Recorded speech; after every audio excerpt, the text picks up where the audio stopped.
नमस्कार, स्वागत है आपका बिहार समाचार में। बिहार की तमाम खबरों की ओर बढ़ने से पहले आपसे एक छोटी सी अनुरोध है, कृपया वीडियो को एक प्यारा सा लाइक अवश्य कर दीजिएगा, क्योंकि आपका एक लाइक करना ही हमारी मेहनत का फल होता है। तो चलिए शुरुआत करते हैं आज की पहली और बड़ी खबर से। सीबीएसई बोर्ड 12वीं के नतीजे घोषित किए गए, लड़कियों ने मारी बाजी, 87.98% बच्चे पास। आपको बता दें कि सीबीएसई बोर्ड ने 12वीं के नतीजे घोषित कर दिए हैं। इस बार की परीक्षा में भी लड़कियों ने बाजी मारी है। 12वीं की परीक्षा में कुल 87.98 छात्राएं सफल हुए हैं। परीक्षार्थी बोर्ड की वेबसाइट cbse-result.nic.in पर रिजल्ट को चेक कर सकते हैं। दरअसल सीबीएसई ने अनहेल्दी कंपटीशन से बचने के लिए इस वर्ष भी टॉपरों की लिस्ट जारी नहीं की है। पिछले साल भी 10वीं और 12वीं दोनों कक्षाओं की मेरिट लिस्ट व टॉपरों की लिस्ट जारी नहीं की थी। स्टूडेंट्स को फर्स्ट, सेकंड और थर्ड डिवीजन की जानकारी भी नहीं दी गई थी। 12वीं का रिजल्ट जारी होने के बाद 10वीं का रिजल्ट भी जारी होने की संभावना है। हालांकि बोर्ड ने अभी इसको लेकर कोई अपडेट नहीं दिया है। बिहार की 5 सीटों पर मतदान जारी है। दोपहर 1 बजे तक इतने प्रतिशत वोटिंग हुई है।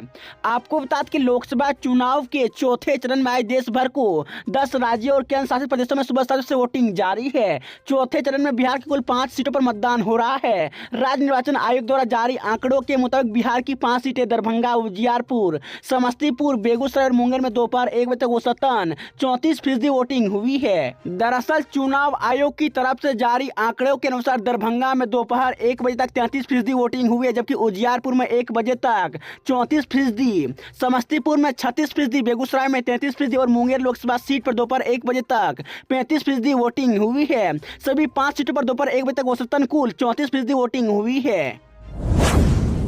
झारखंड के पूर्व मुख्यमंत्री हेमंत सोरेन को बड़ा झटका लगा है। पीएमएलए कोर्ट से जमानत याचिका को खारिज किया गया। आपको बता दें कि जमीन घोटाले के मनी लॉन्ड्रिंग केस में गिरफ्तार झारखंड के पूर्व सीएम हेमंत सोरेन को पीएमएलए कोर्ट से बड़ा झटका लगा है। अदालत ने सोमवार को हेमंत सोरेन की जमानत याचिका को सुनवाई करते हुए उसे खारिज कर दिया है। दरअसल कथित जमीन घोटाले में मनी लॉन्ड्रिंग केस की जांच कर रही ईडी की टीम ने झारखंड के तत्कालीन सीएम हेमंत सोरेन को इसी साल विगत 31 जनवरी को गिरफ्तार कर लिया था। गिरफ्तार के बाद हेमंत सोरेन को मुख्यमंत्री पद से इस्तीफा देना पड़ा था। गिरफ्तार होने के बाद से हेमंत सोरेन रांची के बिरसा मुंडा केंद्रीय कारा में बंद है। नेहरू, इंदिरा, राजीव ने बदला संविधान, बोले पीएम मोदी। राहुल ने बाबा साहब की पीठ में भोंका छुरा। आपको बता दें कि नरेंद्र मोदी 2 दिनों के बिहार दौरे पर आए हुए हैं। पीएम सबसे पहले पटना में रोड शो किए, उसके बाद राजभवन में रात्रि विश्राम करने के बाद सोमवार की सुबह राजधानी वाटिका पहुंचे। एक टीवी चैनल में बात करते हुए उन्होंने कहा कि संविधान बदलने के आरोपों पर पलटवार किया है।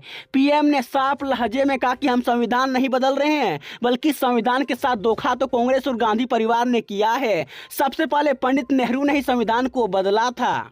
दरअसल पीएम मोदी ने इन आरोपों पर पलटवार किया है। पीएम मोदी ने कहा कि संविधान के साथ धोखा इस परिवार गांधी परिवार ने किया है। उन्होंने कहा कि सबसे पहले नेहरू ने संविधान में संशोधन किया था, उसके बाद इंदिरा गांधी ने आपातकाल लगाया है, उसके बाद राजीव जी ने मीडिया के लिए नियम लाने की कोशिश की, फिर शहजादे राहुल गांधी ने कैबिनेट की कॉपी फाड़ डाली। ना नीमन गीतिया गायब, ना मंडवा में जाई, बोले पीएम मोदी। जब तक जिंदा हूं कांग्रेस आरजेडी आरक्षण नहीं छीन सकते। आपको बता दें कि हाजीपुर में चुनावी जनसभा को संबोधित करते हुए पीएम मोदी ने मुसलमानों को पूरा आरक्षण देने के लालू प्रसाद के बयान को लेकर इंडी गठबंधन पर निशाना साधा है।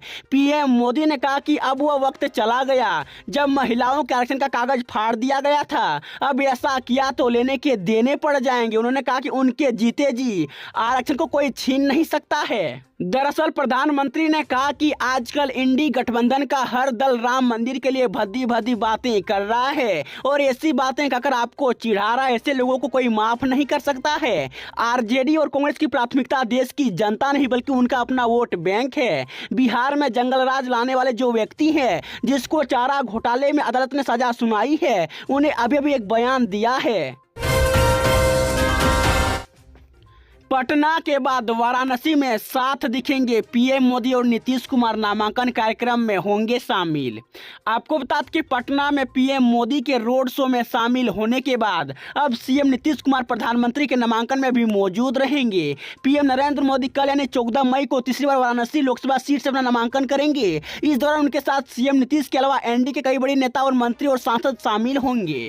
दरअसल एनडीए अपनी एकजुटता दिखाने में कोई कसर नहीं छोड़ रहा है। हालांकि बिहार में विपक्ष ने कई बार यह आरोप लगाया है कि एनडीए ने बीजेपी सीएम नीतीश कुमार को साइड करके चल रही है। यही वजह है कि सीएम नीतीश कुमार पीएम मोदी की चुनावी जनसभाओं में नजर नहीं आते हैं। लेकिन अब इन सारे सवालों पर विराम लगाते हुए सीएम नीतीश और पीएम मोदी हर जगह कंधे से कंधे मिलाते हुए नजर आ रहे हैं।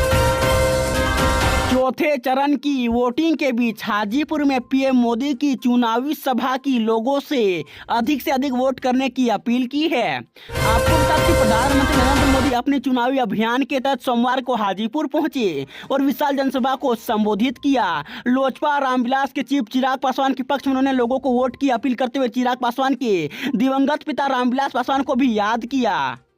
दरअसल चुनावी जनसभा को संबोधित करते हुए पीएम मोदी ने सबसे पहले स्थानीय भाषा में हाजीपुर की धरती को नमन किया। इसके बाद पीएम मोदी ने कहा कि आज देश में चौथे चरण का मतदान हो रहा है। मेरा सभी मतदाताओं से अनुरोध है कि वह अधिक से अधिक वोटिंग करें। यह चुनाव लोकतंत्र का महापर्व है। पाकिस्तान को चूड़ी पहना देंगे, पीएम मोदी ने कहा। मुजफ्फरपुर की रैली में बोले, इंडिया के लोगों ने ली है भारत की सुपारी। आपको बता दें कि भारत के प्रधानमंत्री नरेंद्र मोदी बिहार आए हुए हैं। पीएम सोमवार को हाजीपुर के बाद मुजफ्फरपुर में चुनावी जनसभा को संबोधित किया। इस दौरान पीएम ने एक तरफ जहां एनडीए प्रत्याशी के लिए वोट की अपील करके केंद्र में फिर से एक बार एनडीए की सरकार बनाने का आह्वान किया है, वहीं दूसरी ओर प्रधानमंत्री ने पाकिस्तान का जिक्र करके विपक्ष पर तंज कसा है।